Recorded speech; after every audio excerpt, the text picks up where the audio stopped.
Assalamualaikum warahmatullahi wabarakatuh.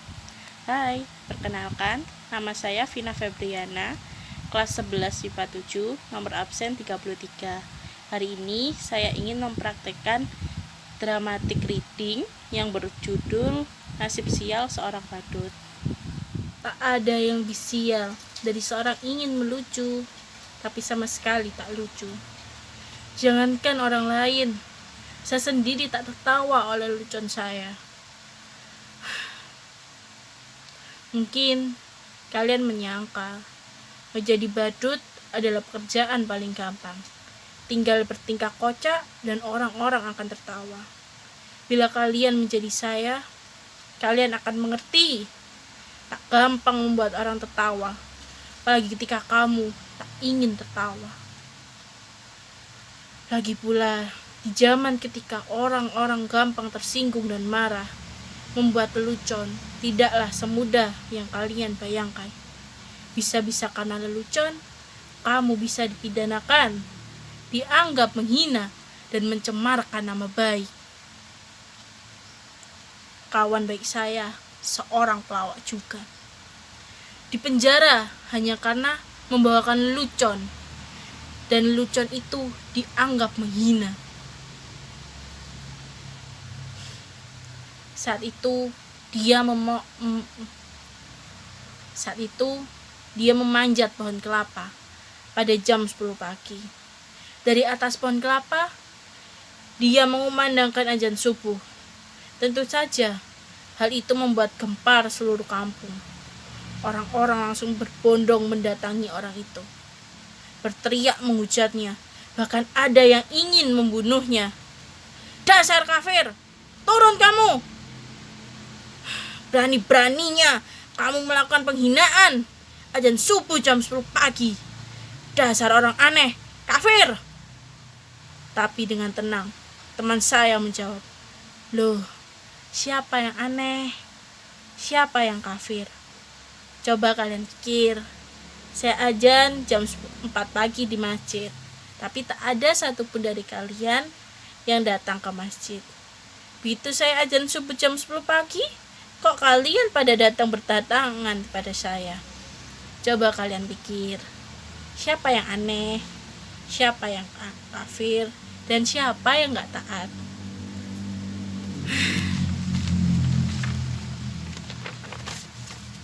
Orang kok gampang kafir-kafirkan orang hanya karena berbeda menjadi permusuhan. Sekarang orang sepertinya suka bertengkar. Kalau Descartes dulu bilang, "Aku berpikir maka aku ada." Kalau orang sekarang bilang, "Aku bertengkar maka aku ada." Pertengkaran menjadi komoditi, diperjualbelikan, bahkan seringkali diberi pembenaran atas nama keyakinan. Ayat-ayat digunakan untuk kepentingan kekuasaan. Makanya sekarang ini susah membuat orang tertawa.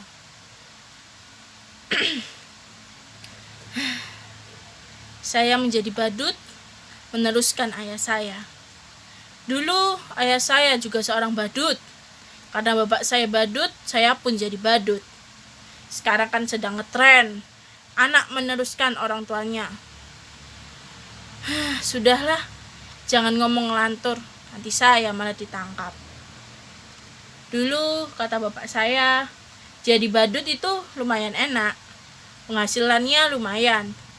Bapak saya sering diundang karena orang-orang butuh hiburan. Badut dan pelawak dianggap masih lucu. Nah, kalau sekarang pelawak saja kalah lucu dengan politikus.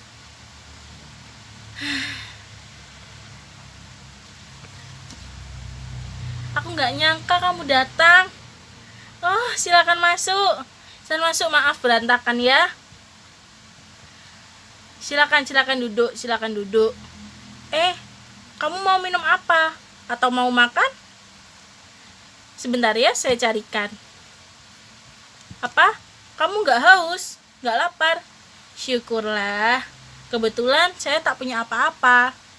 Tapi bisa pesen GoFood kok. Tapi kamu ya yang bayar. Yang datang pacar saya loh. Jangan tersenyum ngejek begitu. Badut kayak saya itu juga manusia, bisa falling in love dan punya pacar. Lihat itu, tampan gak pacar saya? Namanya Raiso. Lengkapnya, Raiso bayar. Terima kasih kamu mau menemui saya. Saya kira kamu sudah melupakan saya. Terima kasih kamu terus selalu mengingat saya. Kamu pasti kangen ya? Saya juga. Rindu itu berat, kamu gak akan kuat. Biar aku saja.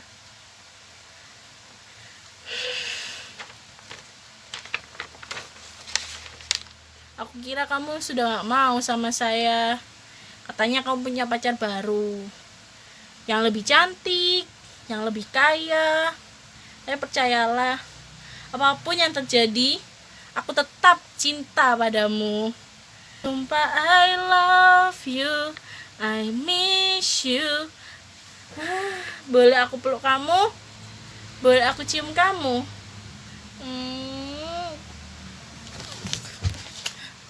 Aduh. Loh, Raiso. Loh, Raiso. Raiso.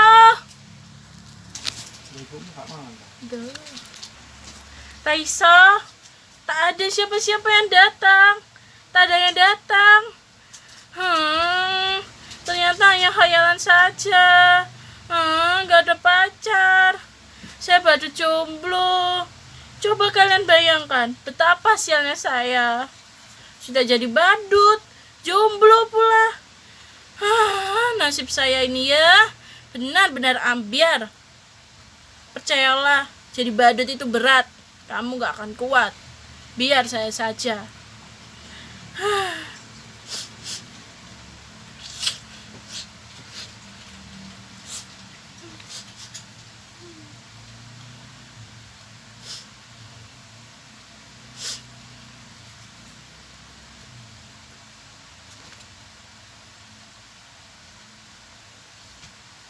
Duh, kenapa kalian lihat saya seperti itu?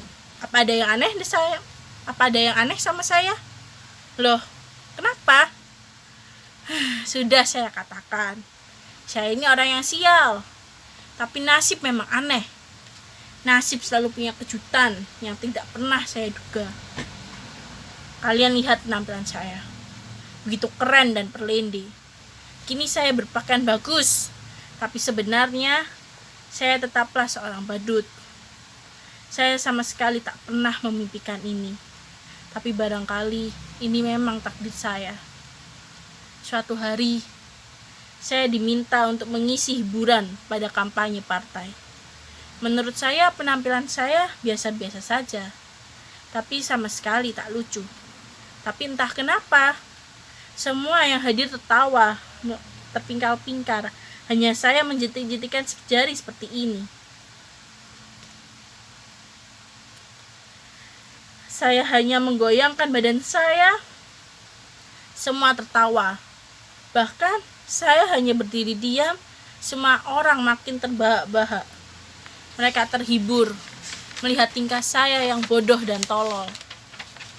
Sungguh saya tak pernah merasa tolol saat itu. Lalu pimpinan partai itu mendatangi saya, memuji-muji saya. Lalu pimpinan partai itu mendatangi saya, menjabat saya, memuji-muji saya. Katanya saya adalah sosok yang karismatik. Saya punya bakat untuk disukai banyak orang. Dan itulah kekuatan seorang pemimpin. Ia bilang pada saya, sekarang ini menjadi pemimpin tak perlu cerdas atau pintar. Yang penting disukai banyak orang. Demokrasi membuat seseorang menjadi pemimpin bukan lantaran kecerdasan, tapi karena kemampuan disukai banyak orang. Semakin banyak orang menyukaimu, memujahmu, bahkan kamu akan menjadi seorang pemimpin. Pendukungmu akan memujahmu habis-habisan. Tak peduli kamu salah ataupun benar, yang penting kamu tetap disukai banyak orang. Kamu boleh bohong atau ngibul sesukamu. Yang penting orang tetap percaya kepadamu dan menyukaimu. dan kamu punya bakat besar. Seperti itu orang menertawaimu, tapi sesungguhnya mereka menyukaimu. Orang seperti kamulah yang dibutuhkan di partai ini. Saya kemudian dinandani menjadi necis seperti ini. Didaftarkan ikut pilkada, padahal saya nggak tahu apa itu pilkada. Saya nggak tahu bedanya pilkada dan pilkab. Tapi ada yang bilang sih pilkab nggak boleh coba-coba buat anak-anak lagi. Pilkada boleh coba-coba buat anak-anak. Makanya banyak anak pejabat dan pemimpin yang coba-coba ikut pilkada. Saya benar-benar nggak tahu mengapa mereka menyuruh saya ikut pilkada. Padahal ijazah pun saya tak punya. Tapi mereka bilang, tenang saja, ijazah bisa dipalsukan. Jangankan ijazah, kebenaran pun bisa dipalsukan. Dan betapa sialnya saya menang dalam pilkada. Barangkali zaman memang sudah gila. Mereka memilih saya karena dianggap bisa menghibur mereka. Saya dianggap orang paling lucu yang bisa membuat hidup mereka bahagia. Ketika saya menjadi badut, saya tak pernah berhasil membuat orang tertawa. Tapi ketika jadi pemimpin, berkali-kali saya membuat orang tertawa. Itulah kenapa saya bilang, betapa sialnya hidup saya.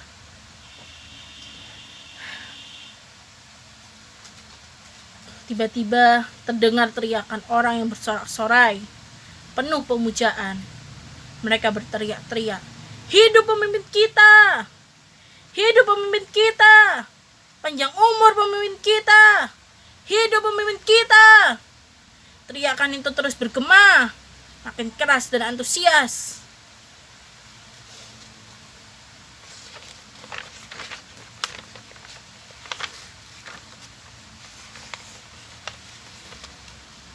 Betapa sialnya hidup saya. Dulu menjadi badut, menjadi pemimpin pun tetap jadi badut. Badut yang bisa mereka atur, badut yang membuat mereka terhibur. Sungguh saya memang badut yang sial. Percayalah, menjadi badut itu berat. Kamu gak akan kuat. Biar para pemimpin saja. Kembali terdengar sorak-sorai, teriakan pemujaan. Hidup pemimpin kita! Hidup pemimpin kita! Panjang umur pemimpin kita! Hidup pemimpin kita! Teriakan itu makin bergema, makin bertambah keras.